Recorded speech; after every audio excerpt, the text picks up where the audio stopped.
Welcome back to another episode of RecNation. This week we're putting a front and rear windshield on the UForce 600. Let's go check that out. These are from SuperATV. It's got the mounts and the seal. So it comes with a set of stickers. SuperATV and instructions showing you how to put the bulb seal on. You want to make sure that the bulb portion of it faces towards the vehicle, one continuous piece all the way around the outside, and it's showing the joint on the top. So we'll get started on that right now.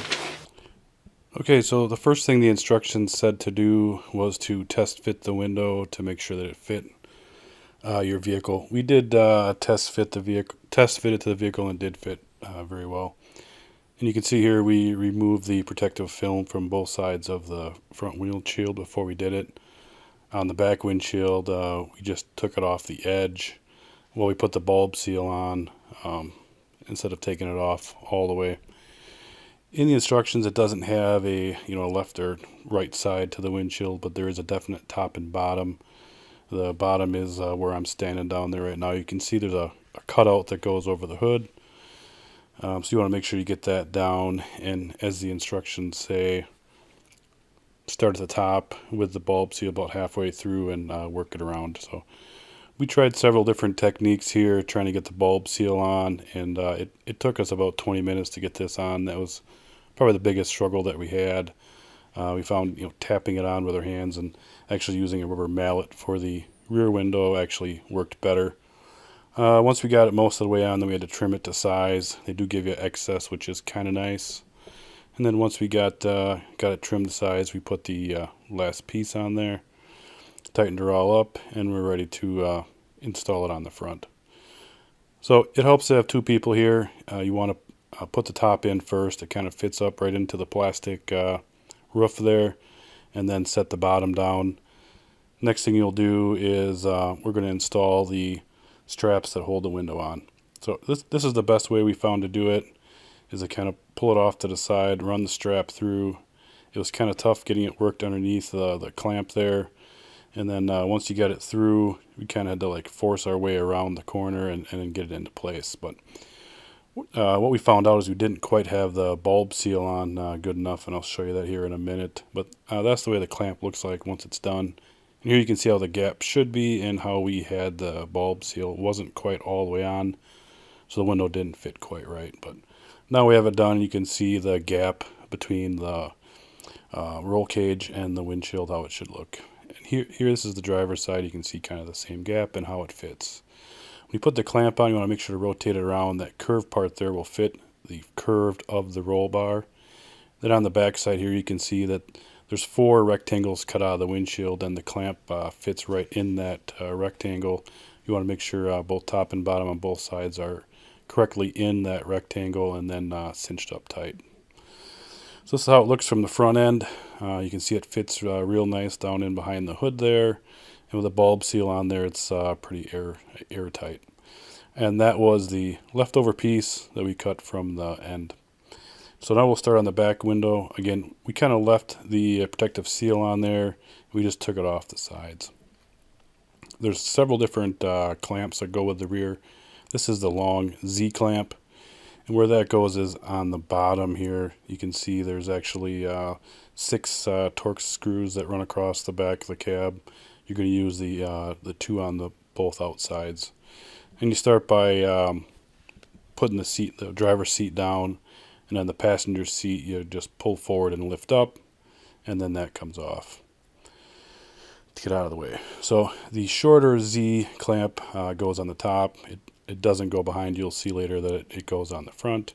And this odd looking one with foam, it kind of clamps over the roll cage as such and holds the upper corners on of the rear window. So that's kind of how that fits once you have it in place. All right, we'll go ahead and get started here. You start by just taking out the screws and getting all the clips in place. You can see we kind of looked at it and figured, hey, nope, it does actually go on the outside like such. And then we just went ahead and tightened them down. We'll do the second one here. If you do put them on the inside, they don't quite fit right, and the windshield will try to bow into it. You want to make sure you get the two upper ones on the outside of the plastic roof, just like that. The size of the bolts in the top there were 10 millimeter. The bolts down here were a 5 millimeter hex. There we are, pulling out the 5 millimeter hex heads, putting the bottom Z clamps in place. Again, it's the two outer screws, the two middle screws you do not have to touch. Once we got that in, we'll get all four of those in.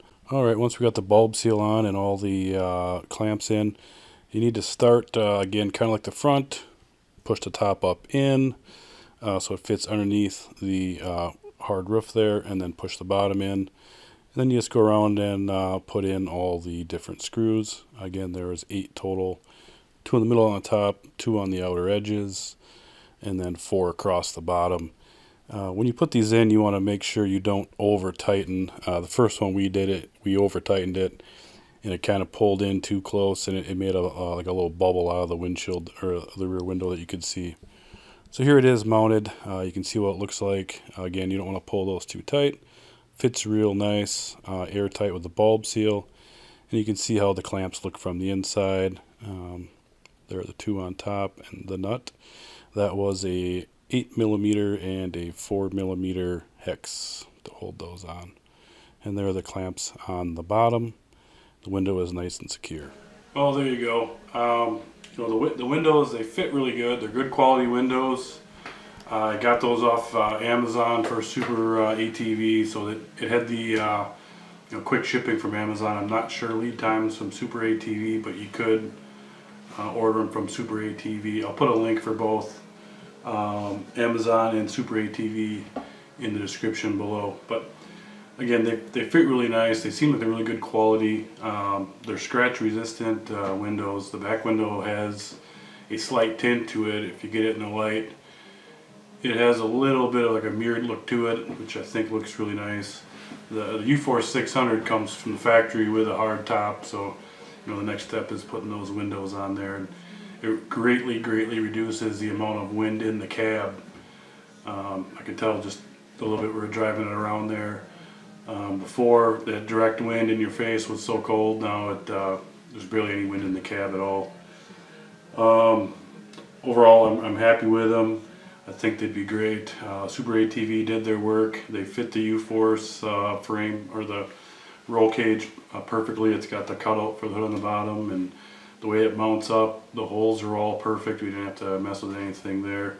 The hardest part was getting that bulb seal on the outside. We found the best technique actually was using like a rubber mallet and tapping it on. So we took the UForce 600 out on the test track to see how the windshield held up to the wind. So check this out. Oops, camera malfunction. Here's the video. And away we go.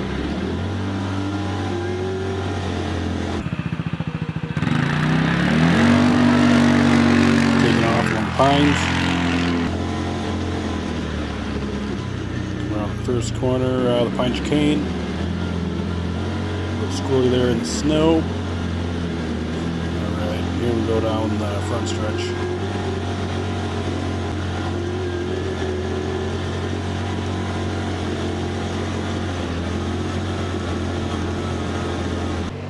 And down the drop.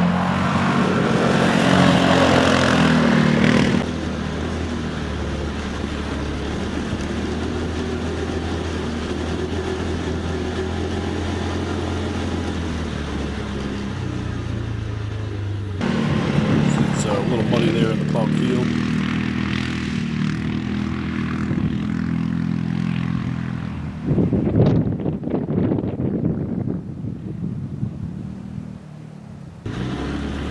Taking the maple turn.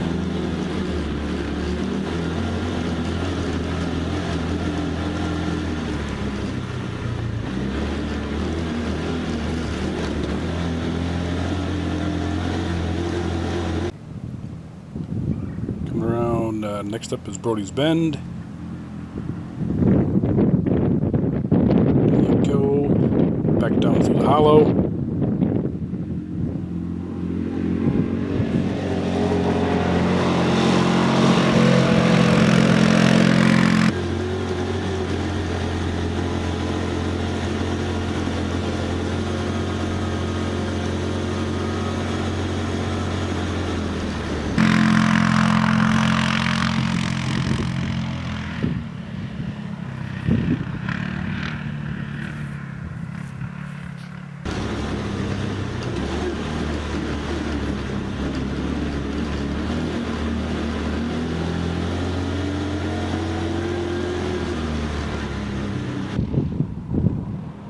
Behind the pines again, echoing off the woods nicely. Going on through and press finish.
Okay, there you go. Lap one, I had it in two-wheel drive. I should have put her in four-wheel drive. There was enough snow that it wanted to spin instead of go. So lap one was 134, not very good. We switched it into four-wheel drive. We did 2 more laps in four-wheel drive. Lap 2 was 125.8 and lap 3 was 124.6. So on the board is the UForce 600 with a 124.6.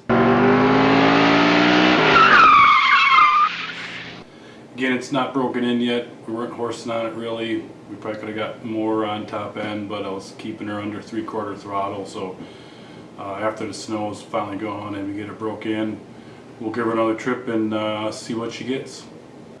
Thanks for watching. Hope you liked this week's video. Join us again next week for another episode of RecNation. Have a good day.